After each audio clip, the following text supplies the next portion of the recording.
Alô, saudações a todos. Estamos entrando no ar com o Interurbano, sua conexão a cobrar com o Brasil e com o mundo. Conosco, Júnior Grins em ligação DDD 63, direto de Araguaína, do Tocantins, capital do boi gordo. Olá, saudações a todos, muito bem-vindos, né? Aqui é o nosso programa mais uma vez e estamos aqui essa semana para debater muita coisa legal, entre elas o clima que pintou entre Donald Trump e Lula. Eu sou o Everton Maciel, falo DDD 96. Você acompanha conosco o programa, sentando o dedo no like, perturbando sua família com os links nos grupos de WhatsApp da família e interagindo conosco também pelas redes insociáveis que nós temos à disposição. No Spotify tem a página do SPT News. No YouTube, inclusive, com cortes durante toda a semana, onde o Júnior mais perde tempo retrucando xingamentos do que deveria perder tempo lá retrucando xingamentos. Tem também o youtube.com/interiurbano. Os cortes no Instagram também através do @interiurbano25. Com o monopólio das ruas dominados pelo protofascismo desde a intentona sem face do ano de 2013, a esquerda orgânica conseguiu uma pauta negativa, finalmente, para chamar de sua. É o pacote de maldades de Hugo Mota, o maior inepto na presidência da Câmara dos Deputados, desde Severino Cavalcante. Ele tomou uma lapada de um governo que até jogou contra, com 12 deputados do PT votando a favor da PEC, da impunidade para ladrões, estupradores, esquartejadores com motosserra e também subjugando a Constituição de 1988, tudo virou água no Senado. Não que entre os representantes das unidades federativas no Senado haja algum baluarte da moralidade, mas sobrou para a Comissão de Constituição e Justiça enterrar o projeto que teve emendas até do último caçador de marajás da história do Brasil, Sérgio Moro. Sérgio Moro achou que o projeto era pesado demais, resolveu criar uma ou duas emendas, mas nada deu certo. Aquele que um dia foi caçador de marajás, agora também tentou lavar a careca de muito bandido. E também ele buscava se proteger de processos contra crimes de honra, sabe-se lá o que isso quer dizer, como se houvesse sobrado alguma honradez dentro do Congresso Nacional. No meio disso tudo, também, ao longo dessa semana, Lula surfou no rio Hudson, em Nova York, com o apoio efetivo das ruas. O idoso que preside a República foi à ONU e fez um discurso histórico. Profissionalizado pelo teleprompter, que não funcionou para o Trump, a gente vai falar disso, Lula fez um discurso sem citar o nome do americano. Ganhou a oportunidade mágica de falar verdade sobre globalização e de mentir descaradamente a respeito da agenda verde que ele, Lula, diz defender, enquanto, por trás dos panos e sem nenhum tipo de pudor, negocia a exploração de petróleo na bacia ocidental da foz do rio Amazonas. Trump, como sempre, foi lá perder a oportunidade de ficar em silêncio. Bravatou as mesmas bobagens sobre imigrantes, criticou tecnologias de combustíveis renováveis e, quando precisou se referir ao Brasil, amaciou aquele tom de voz histriônico.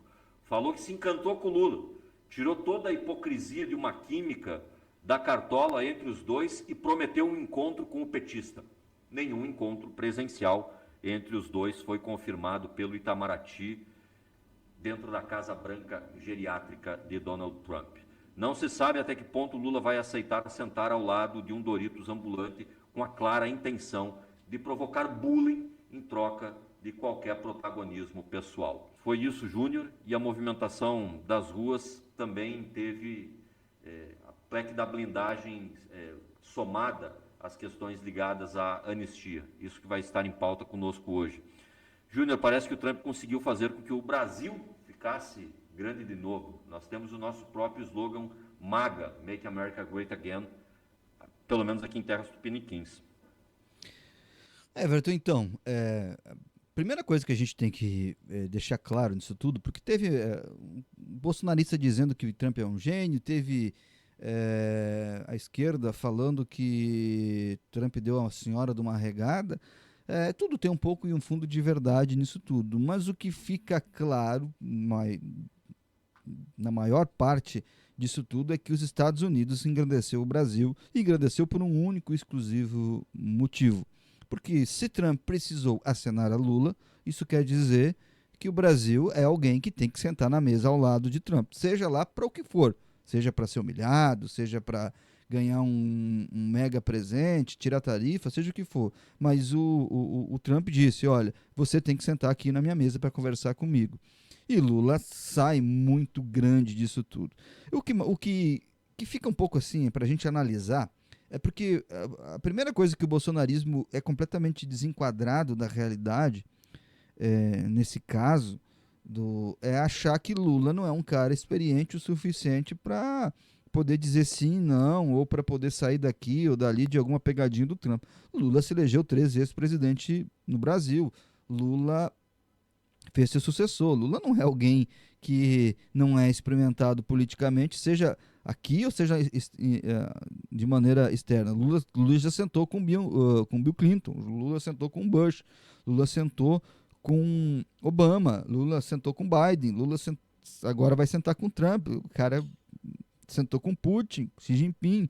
É alguém que tem esse tato. E a gente também nunca pode esquecer que o Brasil tem uma das melhores diplomacias do mundo. O Itamaraty é um serviço de diplomacia altamente capacitado e referência para muitos países, inclusive mais endinheirados que o Brasil. E então tudo isso tem que ser levado em consideração, que Trump fez um aceno, Trump obriga Lula a de alguma forma conversar com Trump, é verdade, e se Lula for com a cara limpa, sem se preparar, o Trump vai esmagá-lo com toda certeza. Mesmo se preparando, mesmo cuidando com todas as ressalvas, corre esse risco ainda Lula, e principalmente se for um encontro presencial, que não deve ser. O Itamaraty já disse que deve fazer isso, uma videochamada com outros agentes ali junto, participando, para evitar qualquer exposição ao presidente, e que também o contrário é válido. Lula tem espírito, Lula tem malandragem, Lula tem cacuete o suficiente, inclusive, para deixar Donald Trump sem graça. Se Trump vier achando que vai bater sem levar, eu não acredito nisso. Eu acho que Lula é matreiro. Lula tem muito mais experiência internacional, de negociação internacional, que Trump.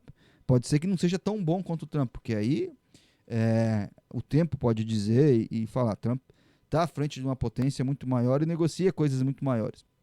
Mas, de fato, quando o Trump vê necessidade, porque é o seguinte, gente, Trump se viu obrigado a fazer esse aceno. Esse aceno não veio porque Trump achou bonito ou quis intimidar Lula. É porque ele se viu obrigado. A gente está caminhando para o final do mês de setembro, Estados Unidos caminha para uma safra recorde de soja nos Estados Unidos. Repito, caminha, está no começo da colheita, mas não está nenhum indício para que os Estados Unidos não batam o recorde de soja. E desde o início do segundo semestre, nenhum grão de soja, a mais do que já havia sido negociado, a China comprou dos Estados Unidos. Isso é muito sério para o sistema agrícola norte-americano. Essa época do ano é uma época que dificilmente os produtores brasileiros conseguem fazer bons contratos, e a premiação nos portos brasileiros está lá em cima, por um único e exclusivo motivo: a China não está comprando soja americana. Mas vai precisar comprar? Pode ser que sim, mas talvez ela use intermediários, talvez ela use um país qualquer que vai comprar a soja dos Estados Unidos, e ela vai comprar o que de fato vai diminuir a premiação, vai diminuir o valor recebido pelos produtores norte-americanos. E isso pressiona Trump de muitas formas. Quando o Trump faz esse aceno, o Trump está olhando também para o café e a inflação dos Estados Unidos, que produtos agrícolas vinculados ao Brasil estão aumentando a inflação dos Estados Unidos. Mas tu está querendo dizer que o Brasil perdeu menos que os Estados Unidos? Não estou dizendo isso. Estou dizendo que os Estados Unidos perde muito com essas guerras tarifárias para o Brasil. Independente do que a gente ganha e perde, independente se isso é bom ou ruim para a gente, para eles também é muito ruim. E Donald Trump se vê obrigado a fazer um aceno para o Lula, porque de alguma forma ele tem que remendar algumas coisas desse tarifaço para ficar melhor para ele, para pressionar menos a inflação nos Estados Unidos, e para isso ele precisa fazer um aceno. E esse aceno não podia ser um aceno privado, porque um aceno privado o Lula poderia ignorar, poderia dar de ombros. Um aceno público Lula não poderia dar de ombros. E aí eu acho que é a genialidade do Trump.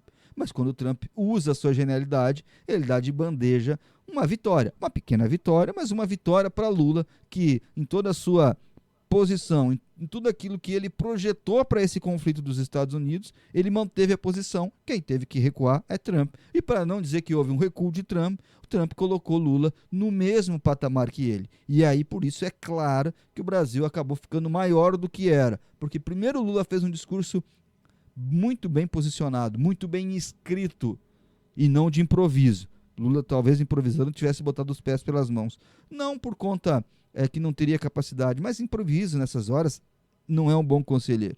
Essas horas é hora de discurso bem colocado, pensado, medido. Lula não fala nos Estados Unidos, Lula não fala de Bolsonaro, Lula escreve algo para todo mundo ver e cobra da ONU um posicionamento, inclusive para ajudar a combater ações igual o Donald Trump fez com o tarifaço.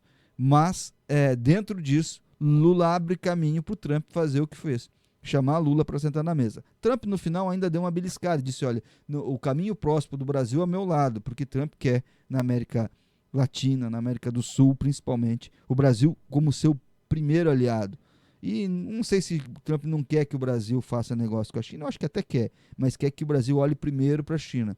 Mas é difícil, porque a China oferece muitos dólares, a China oferece muita vantagem, seja para o Brasil, seja para o Peru, seja para Bolívia, seja para Colômbia, seja para Venezuela, seja para todo mundo. A China oferece vantagem. Os Estados Unidos, ele oferece pouca coisa. E isso caminha-se para uma negociação. Eu acho que os Estados Unidos vai ceder. Essa questão da compra de grãos, ela é fundamental nessa equação. E a China, com todo o seu silêncio, com toda a sua calma, vai colocando uma faca cada vez mais afiada no pescoço de Trump, que aí já está passando até do ponto de espernear, né? Ele já está fazendo acenos e falando que rolou uma química, Everton, com Lula.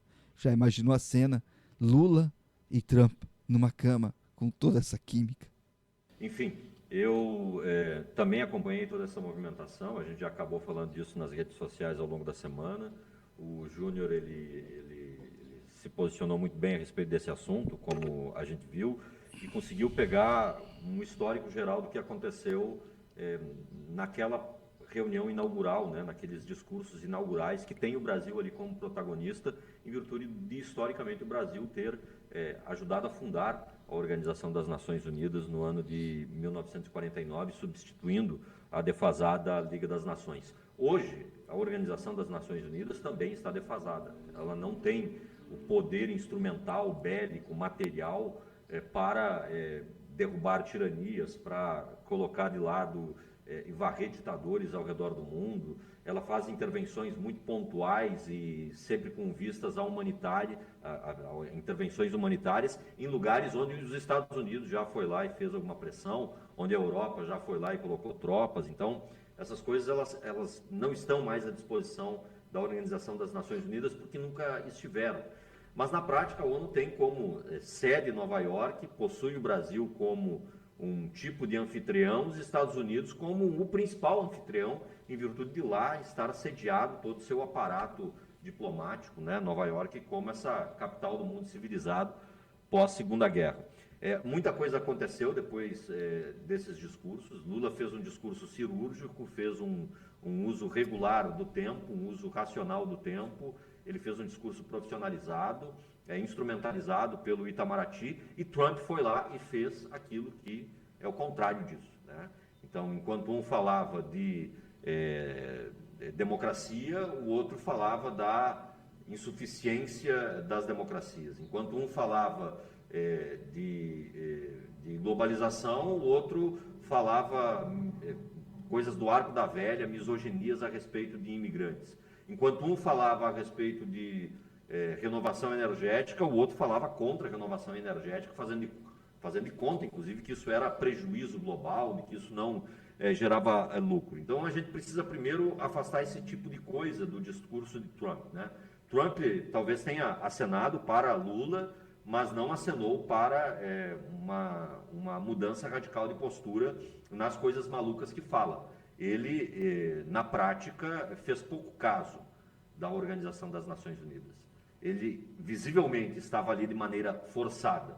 Se ele maneirou no discurso, se ele amenizou coisas ao longo do discurso, é preciso dizer que ele também fez muita bravataria, ele falou coisas muito do Arco da Velha. E em meio a todas essas coisas do Arco da Velha que ele falou, você ir lá e pincelar aquele aceno que ele fez pontualmente para Luiz Inácio Lula da Silva, e imaginar que isso não se inclui dentro do rol das bravatarias, é algo de fato bastante difícil. Então é muito difícil confirmar, mesmo através do chanceler França, mesmo através de Celso Amorim, é muito difícil confirmar como se deu, né, na prática, o encontro entre os dois chefes de Estado. Mas o fato é que foi um encontro entre dois chefes de Estado e não um encontro entre um chefe de Estado e um subserviente, né? Alguém que foi lá para dizer I love you ou coisa do tipo. Então essas coisas, elas todas entraram na conta do Brasil, tá? O Brasil sai engrandecido desse momento. E sai engrandecido desse momento porque Lula chegou lá também muito respaldado em virtude do fato de não ter afrouxado o garrão para as tarifas aplicadas por Donald Trump e também, né, chegou lá reforçado pelo baque que o Congresso Nacional recebeu das ruas no final de semana passado. Então, essas coisas, tudo aquilo que é anti-bolsonarista é a favor do Brasil, né? E Lula se aproveitou desses elementos, dessas brechas a favor do Brasil que foram criadas ao longo dessa semana. De novo, né, é muito provável que Trump retroceda nesse discurso de paz e de amor incondicional que fez diretamente ao presidente da República aqui no Brasil. É provável que ele retroceda em virtude do fato de que Lula não vai entregar aquilo que ele quer. E muito provavelmente o que ele quer é aquele vexame dentro do salão oval da Casa Branca. Então isso não vai ser entregue a Trump. Mas não significa que outras promessas não foram feitas. Tá? Indiretamente, há diplomatas que amenizaram o humor e a moral de Donald Trump. Que outras promessas podem ter sido feitas? Promessas envolvendo a mineração, promessas envolvendo a exploração de recursos minerais nas terras que são chamadas erroneamente de terras raras, mas que são terras que o Brasil vai precisar pesquisar e precisar descobrir como elas funcionam num futuro muito próximo, se quiser se manter como um player global, quando o assunto é recursos energéticos renováveis e também não renováveis, também recursos energéticos tradicionais. É muito provável que essas promessas tenham sido feitas indiretamente a Donald Trump, para que ele possa levar para si e ter para si alguma coisa que ele recebeu de outra maneira da presidente do México, que ele recebeu de outra maneira de Zelensky, né?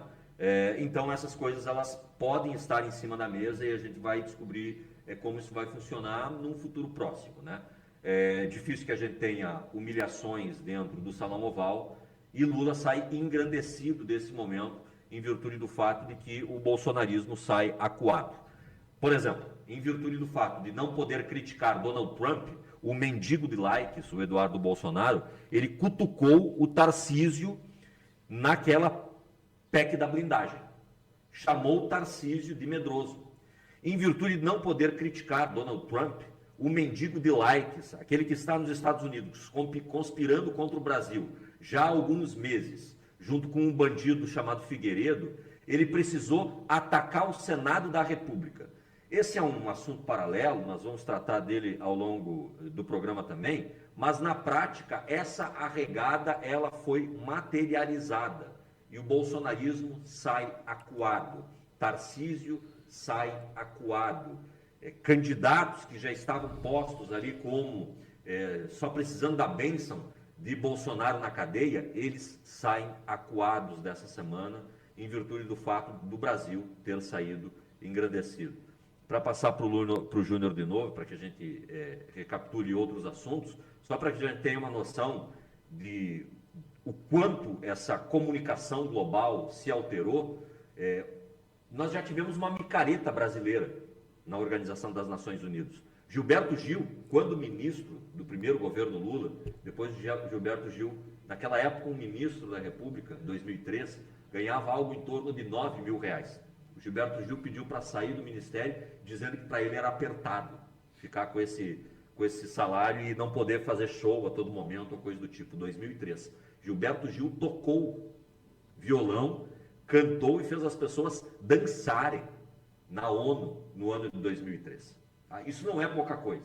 Tá? Então a ONU ela não vai ser transformada numa fanfarra de Donald Trump quando ela já foi uma micareta, ou sei lá que nome a gente pode dar, para uma festa organizada pelo Gilberto Gil. Tá? Então a ONU ela não sai enfraquecida desse momento. E outra prova de como essa comunicação mudou, né? De como, se antigamente nós podíamos ter o Gilberto Gil cantando e hoje nós temos que ter Donald Trump transformando tudo num circo, foi a investida de Macron e do Palácio do Elyseu e o grande aceno que Macron fez ao Brasil e que a diplomacia francesa fez ao Brasil. Publicado em canais diplomáticos do governo francês, memes, cenários de amor de Macron reivindicando para si esse amor incondicional, essa paixão que Lula recebeu de Donald Trump. Então aí é uma brincadeira, óbvio, né? Uma brincadeira até com uma crise de ciúmes, a gente pode resgatar o meme, mas é uma brincadeira válida, uma brincadeira que mostra o como essa comunicação mudou e como nós precisamos nos atualizar nessa comunicação, porque se nós não nos atualizarmos, o discurso das redes sociais vai continuar sendo dominado pelo discurso de ódio, porque o ódio vende muito mais do que noções de perdão ou discursos incondicionais de amor como aquele falso proferido por Donald Trump Jr. Eu acho que fazer amor em francês é muito mais elegante do que fazer amor em inglês, né? No mínimo. Mas assim, tem algumas coisas que chamam a atenção nisso, né? E eu estava vendo desde o dia do evento da ONU. Everton, sabe qual foi o único membro da comitiva norte-americana que aplaudiu Lula após o discurso? Por favor. Scott Bassett. Que é só... Lula falou por 15 minutos, foi aplaudido 3 vezes. Donald Trump falou por 90 minutos, não, perdão, quase 1 hora, mais de 40 minutos. E foi ouvido por um silêncio sepulcral. Pessoas não levantaram dali porque era a abertura dos trabalhos. Senão, provavelmente, teriam levantado para boicotar o que Donald Trump falou. E Scott Bassett, para o ouvinte, é nada mais, nada menos que o secretário de Tesouro norte-americano. E não é alguém que é progressista, muito pelo contrário, é alguém que tem pensamentos alinhados com Donald Trump em muitas questões. Mas Bassett sabe também aonde que aperta, onde dói e o que algumas coisas interferem no seu dia a dia, porque nós estamos falando de quem controla o cofre dos Estados Unidos, né? É quem, em última instância, o mercado financeiro ajuda a escolher e quem o mercado financeiro norte-americano, que é muito mais forte que o mercado financeiro brasileiro, pressiona quando quer fazer valer a sua opinião. E lá atrás, no auge do conflito tarifário com a China, quem pisou no freio e falou para o Trump parar foi Scott Bassett. Então isso tem um indicativo também por onde tudo isso caminhou. E de fato, e talvez que ficou aqui no Brasil em segundo plano dentro disso tudo, Everton, e que talvez em outro momento, em outro programa, a gente precisa recuperar isso, porque é uma discussão para lá de importante, inclusive para o futuro da ONU, é como a ONU irá tratar a questão da faixa de Gaza a partir dos últimos acontecimentos no mundo. E não estou falando só das questões lá em Gaza, porque a gente vê cada vez mais países considerando o Estado palestino como um Estado, e que a única maneira de superar o conflito com Israel e dar uma condição mínima ao povo palestino é igualando as duas situações.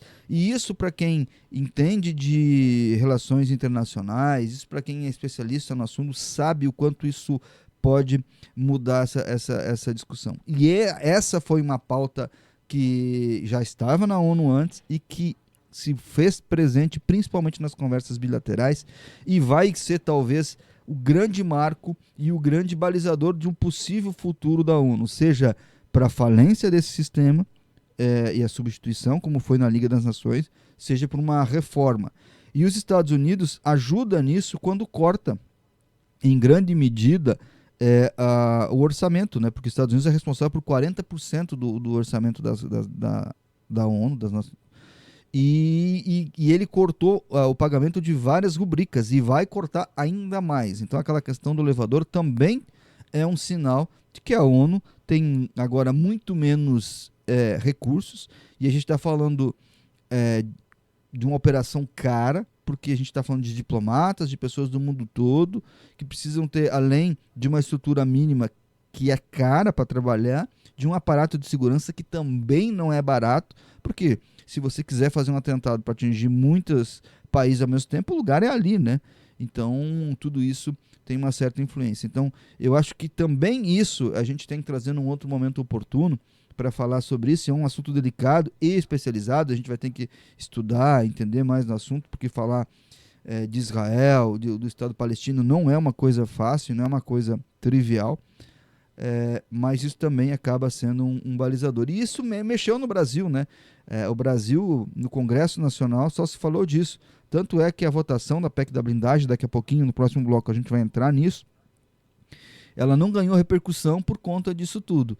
Agora, a minha dúvida porque o Everton fala tanto inglês como francês. O Everton é um cara letrado. Não é que igual eu que falo... Saber pedir pizza em outro idioma não é o mesmo que falar outro idioma. O Everton está sendo agora humilde, né? O Everton fala espanhol, fala francês, fala inglês e fala português de uma maneira um pouco fluente, inclusive. Eu não sei se ele preferia fazer amor com o sussurro em inglês do Trump ou de um sussurro francês do Macron. Inclusive o Everton nesse momento está muito próximo da França, né? Tá fazendo divisa com a França aí no Amapá, né, Everton? Pois é, Júnior, nós vamos a um intervalo comercial com os franceses explorando aqui na Guiana Francesa os recursos naturais que eles já não têm na Europa há alguma centena de anos. Pois é, o Júnior já tocava indiretamente nesse assunto no bloco anterior, mas as notícias elas vão se acavalando e a gente vai precisando atualizar elas a todo momento. Sem visto para os Estados Unidos, o Mahmoud Abbas, presidente da Autoridade Palestina, ele afirmou por um vídeo na ONU que Gaza será um dos capítulos mais horríveis do século XXI. A guerra na faixa de Gaza entrará para o livro de história como um dos capítulos mais horríveis do século XXI, segundo o presidente da Palestina, Mahmoud Abbas. Ele fez esse discurso, ele leu um texto até bastante emocionado, controlado pela diplomacia, mas de fato algo muito difícil, né? E ele não está em Nova York por um motivo muito pontual. Ele teve seus vistos negados, visto dele, visto da comitiva. O único apoio incondicional que os Estados Unidos demonstrou até o momento é para Israel, para a tomada que Israel está fazendo da faixa de Gaza, para a ampliação dos assentamentos que Israel está fazendo na faixa de Gaza. Isso é uma coisa muito difícil, difícil da comunidade internacional, especialmente da Europa, que é quem mais tem a memória do Holocausto presente, aceitar. Então, leio aqui pontualmente parte do discurso do líder da Autoridade Palestina. O povo palestino em Gaza encara uma guerra de genocídio, destruição, fome e deslocamento travada pelas forças de ocupação israelense. O que Israel está fazendo não é sequer uma agressão, é um crime de guerra e um crime contra a humanidade, documentado e monitorado, que será lembrado nos livros de história e nas páginas da consciência internacional como um dos capítulos mais horríveis de tragédia humanitária no século XXI. Então, o Abbas ele também afirmou que ele está pronto para trabalhar com os Estados Unidos, num pedido direto de socorro, de ajuda. Ele se colocou à disposição de Donald Trump, e também disse que ao seu lado tem representantes da Arábia Saudita, da França e das Nações Unidas, para tentar implementar um plano de paz adotado através de uma conferência organizada pela própria ONU, né?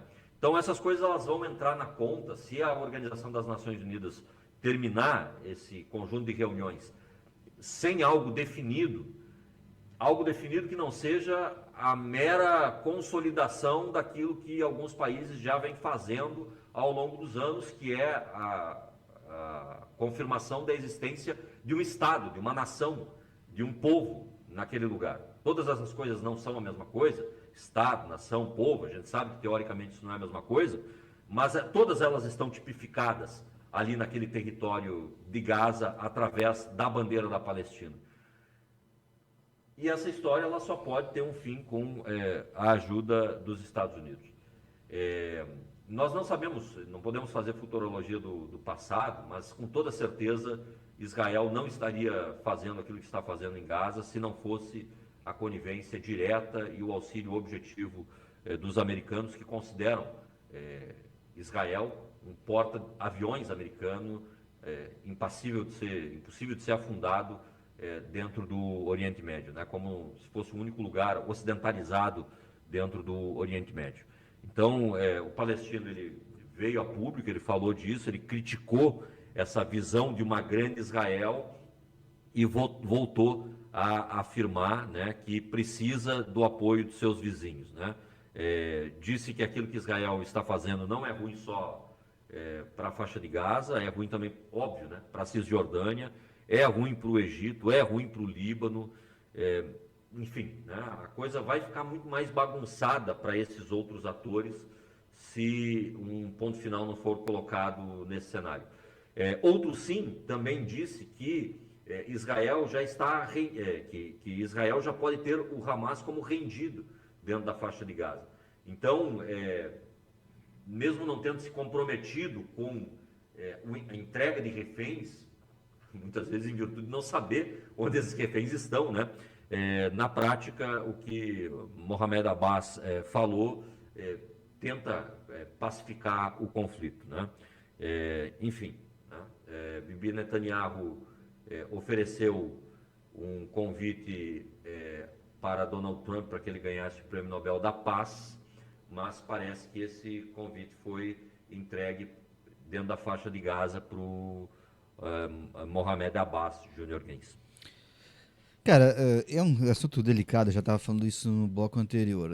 Porque assim, se a gente olhar todo o revés, todo o impacto humanitário, quem está sofrendo nesse momento é a comunidade palestina, tanto na faixa de Gaza e alguns até na Cisjordânia.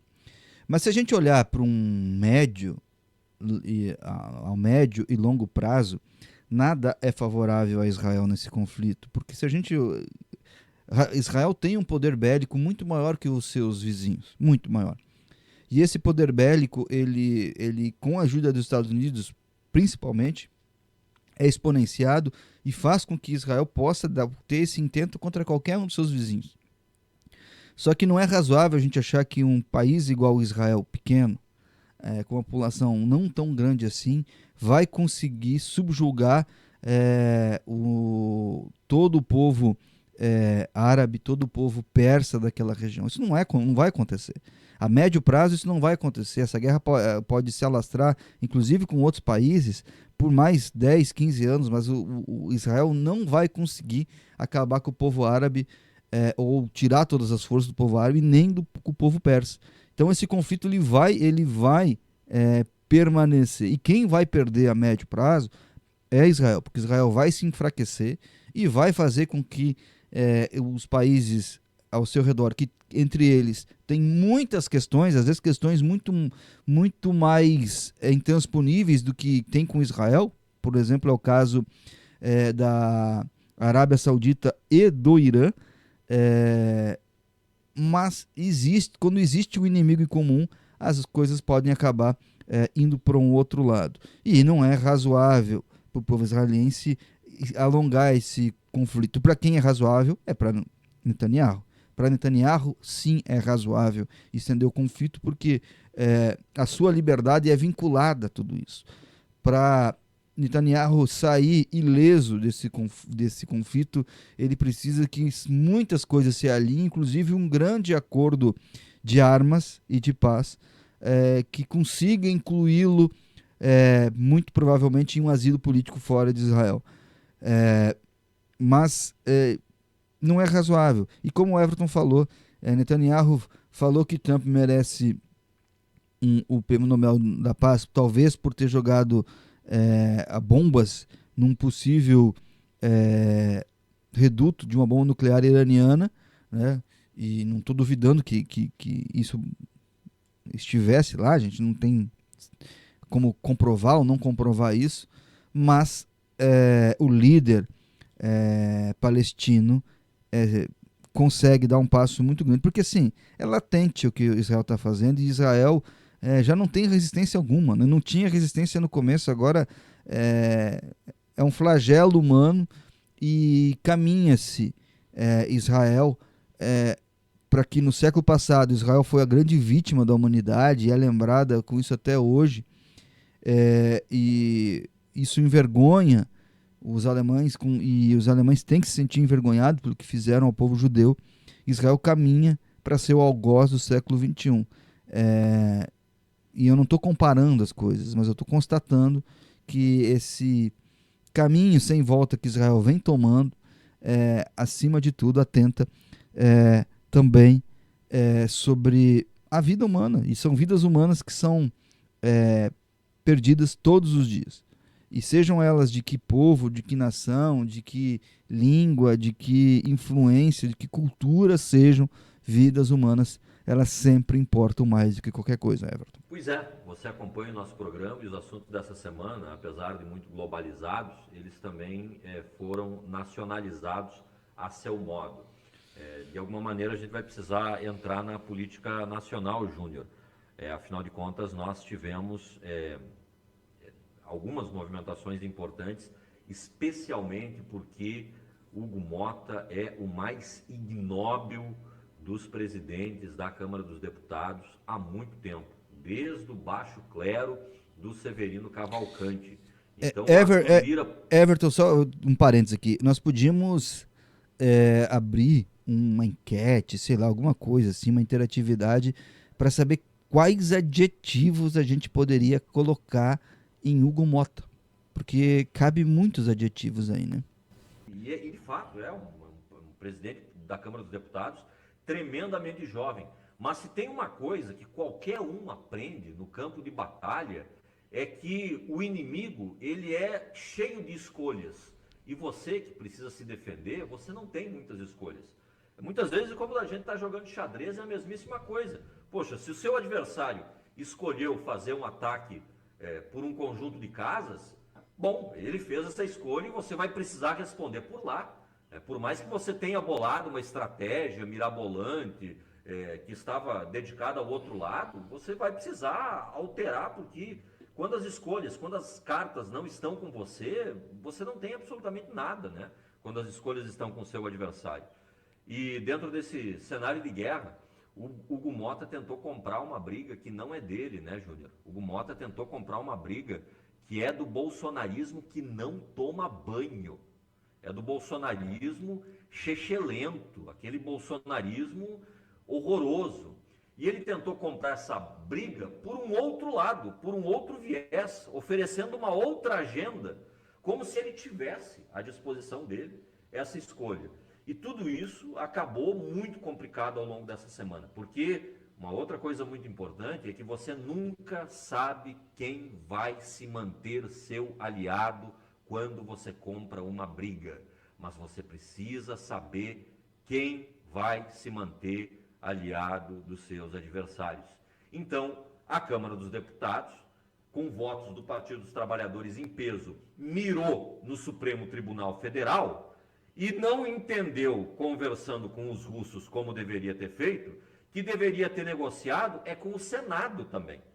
Então, a PEC da blindagem foi sepultada. A Câmara dos Deputados terminou a semana vergonhosamente humilhada, sem que o assunto fosse discutido de maneira racional por absolutamente nenhum lado, afinal de contas não existe nada Hugo Mota perdeu a retórica, acusou a sua própria pauta de ser uma pauta bomba, e essas coisas elas têm um preço político muito caro. Esse preço político ele é pago por muitas pessoas. Ele é pago por Tarcísio de Freitas, ele é pago por Eduardo Bolsonaro nos Estados Unidos.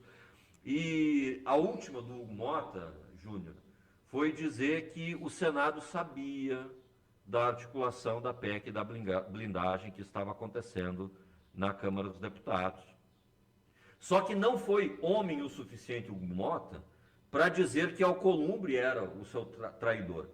Você está entendendo a dissonância entre as coisas? Não é só uma dissonância cognitiva, lógica, objetiva. É uma dissonância de argumento, é uma dissonância de força, é uma dissonância de articulação.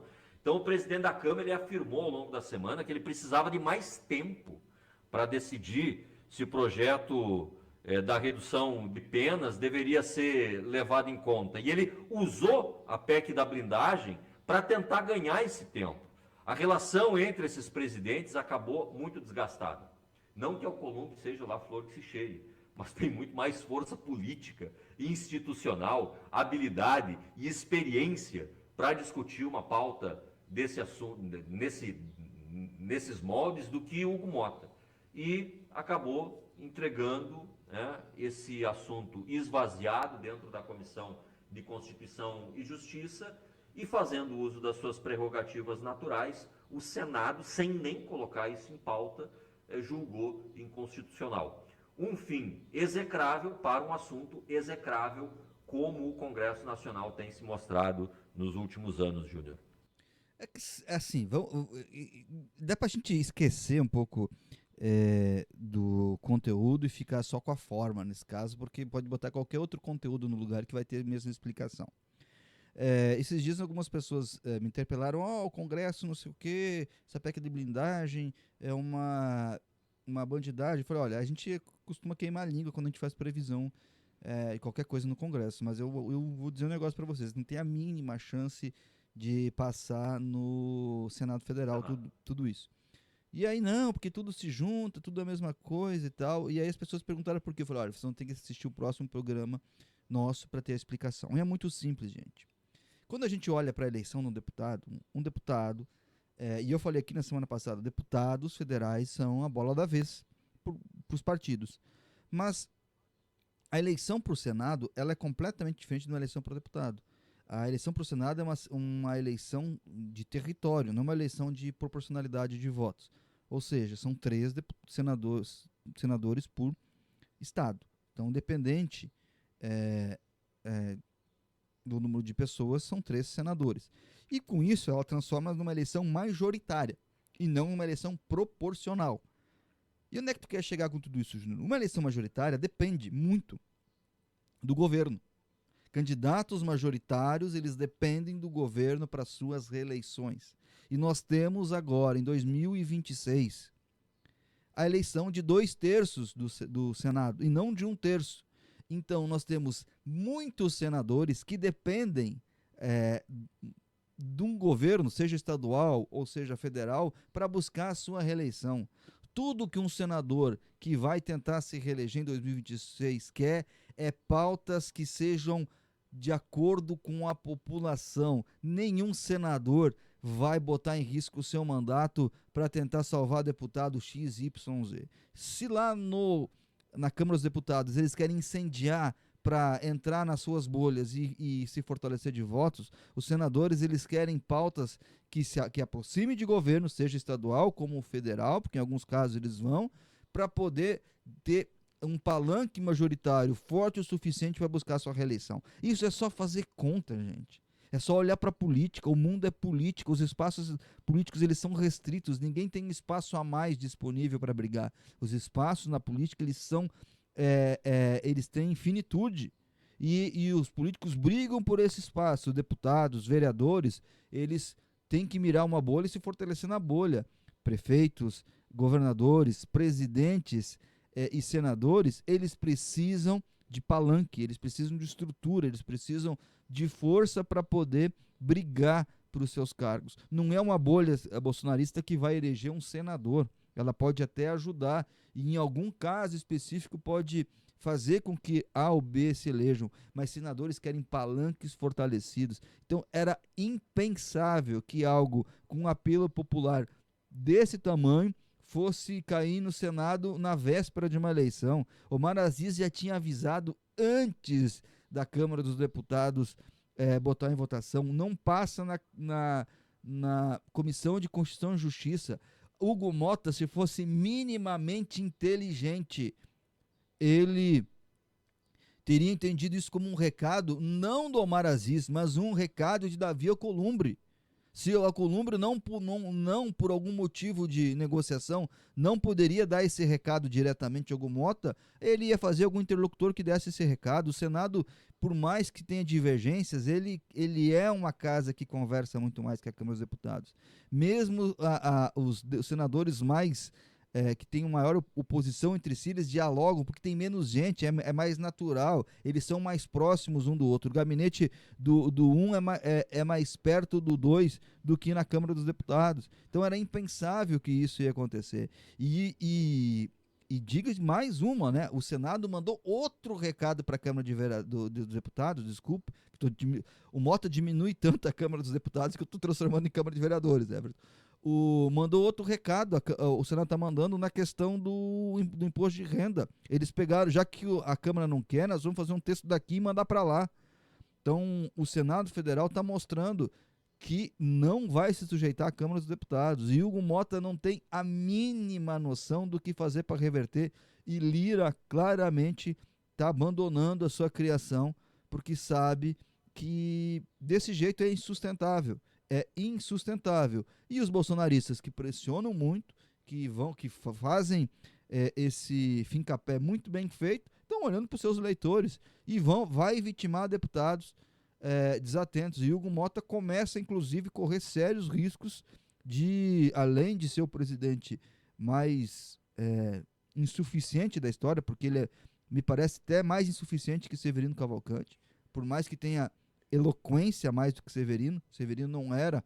E para quem é jovem, pesquisem aí Gabeira versus Severino Cavalcante, quando o Gabeira do chão, do piso na Câmara dos Deputados deu uma lição de moral e não era nem da tribuna, foi do piso, deu uma lição de moral no Severino Cavalcante sentado na cadeira de presidente. Então, o Hugo Mota é completamente ineficiente e não entende os recados, porque na política nem tudo pode ser dito, mas tudo é indicado. E nesse caso o Senado está indicando o caminho e é só olhar para o cenário eleitoral de 2026. O senador quer palanque, isso é uma coisa lógica e por isso o Senado simplesmente sepultou. Talvez em 2027 volte e o Senado aprove, mas agora até as eleições chance zero. E a anistia muito possivelmente vai ter um caminho muito parecido, a não ser que seja um texto muito brando e muito ineficiente, Everton. Vamos com o DDD 53 de Celina Brode, da Casa de Sofia em Pelotas, no sul do mundo. Alô, Celina. Alô, Everton, alô, Júnior e alô aos ouvintes da Interurbano. Pois é. Parece que pelo teor das perguntas que eu tenho recebido, né, dos leitores, paira no ar um certo desconforto, uma sensação de desconforto e frustração diante da realidade. E como não, né? Se a gente vê o crescimento da violência, o crescimento de um despotismo político, um desnorteamento total, né? Então, não tem como esse sentimento não estar, de certa forma, contagiando a todos. Nesse sentido, eu acho que a ignorância é realmente uma bênção, porque não saber dos fatos ajuda aí a melhorar, talvez, o nosso bem-estar diante da realidade da qual temos pouquíssima influência. E a pergunta dessa semana que eu recebi do leitor foi a seguinte, por isso que comentei desse teor. Foi se o mal-estar de hoje é uma doença da nossa época ou uma condição humana. E para responder essa pergunta, eu toquei no conceito de felicidade, que para mim é um conceito, eu não acredito, né, em felicidade, no conceito, felicidade. O que eu acredito são nos fatos que vivemos. E aqui fatos eu pego a veia aí da Clarice Lispector, que ela diz que sentir é um fato e pensar um ato. Então cabe a gente viver esses fatos e senti-los com atenção. E a resposta que eu trouxe para esse leitor foi a seguinte: eu vou ler aqui para vocês e depois vou complementar aí com uma questão que eu percebo na nossa época. Caro leitor, você pergunta se o mal-estar de hoje é doença da nossa época ou uma condição humana. Concordo com Freud. Nosso mal-estar é estrutural. A civilização tem um custo e o sofrimento ataca em várias frentes. A diferença está entre aqueles dispostos a aplacar esse mal-estar de dentro para fora e aqueles que buscam exterminá-lo fora, na ilusão de resolver o de dentro. Na nossa época, essa segunda saída, além de dar vazão a nossos impulsos violentos, ganhou com a tecnologia um brinde, a atenção de muitos na palma da mão. As massas atuais são digitais e assistimos de camarote ao espetáculo de uma psicologia primitiva. No meio desse ruído de babuínos, com bombas e rifles, me pergunto se o mal-estar é tão grande que silenciou as lideranças pacifistas. Será que desistiram? E no meio da minha coluna eu trago nessa questão das vozes pacifistas. Parece que existe talvez uma indiferença voluntária, que é o último refúgio antes da desistência. Onde estão as lideranças capazes de trazer, então, para as massas ou para as instituições políticas uma mensagem de paz que fale sobre a ética basilar, né? Que não tem a ver com a defesa de determinadas bandeiras ou tribos e tudo mais. Então, eu vejo esse certo vazio ético não apenas nas massas, mas há um silêncio das lideranças. O que a gente vê é indignação seletiva, a instrumentalização da brutalidade, da barbárie para ganhar ainda mais as massas quando convém. E eu tive esse insight depois de assistir ao filme Conclave, porque tem uma mensagem muito interessante ali. E no filme, não vou dar qualquer spoiler, mas a mensagem do filme é que uma voz pacifista tem sim uma grande influência e uma capacidade de talvez colocar aí diante dessas grandes dicotomias violentas uma outra orientação, uma orientação baseada num humanismo. Talvez eu seja um pouco idealista demais, mas diante desse mal-estar estrutural, acho que sempre vale a pena a gente voltar para os pilares da civilização que permitem um pouco menos de barbárie. É isso, meninos, o que eu tenho para essa semana. Deixo um abraço aí aos ouvintes e nos vemos na semana que vem. Essa Celina Brode, da Casa de Sofia em Pelotas, @casadesofia.pelotas no enfadonho Instagram, procurando cada vez maneiras mais enfadonhas de falar Instagram. Pois é, Júnior, se tem uma efeméride nessa semana, é a melhor notícia para a língua portuguesa desde a publicação dos Lusíadas de Camões, desde a publicação das obras magistrais do Machado de Assis.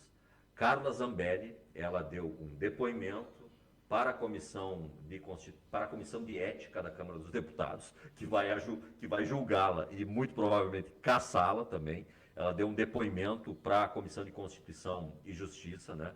E esse depoimento, que vai dar prosseguimento ou não ao seu processo foi autorizado pela justiça italiana.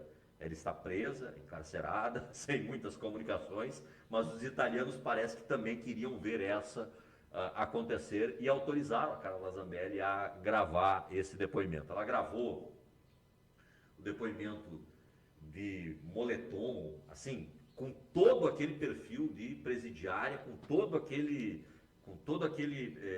assim, seguiu direitinho a cartilha de dentro de um presídio, apesar do cenário, né, como a gente pode ver, tá movimentado com um quadro, a impressão que dá é que ela está dentro de um escritório ou coisa do tipo. E a Carla Zambelli, presa na Itália, participou de uma videoconferência, falou à Comissão de Constituição e Justiça e disse finalmente que está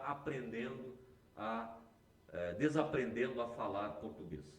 Sabe aquela síndrome, se você quer reconhecer um cachorro vira-lata brasileiro que vai passar um tempo na Disney, que vai estudar alguma coisa no estrangeiro, ele volta para o Brasil e ele esquece como é que fala palavras em português, né? Não existe mais trabalho em casa, vira home office, né? Essas coisas elas acontecem muito com a mente mendicante de um cachorro vira-lata brasileiro, e a Carla Zambelli dando essa excelente notícia para a língua portuguesa.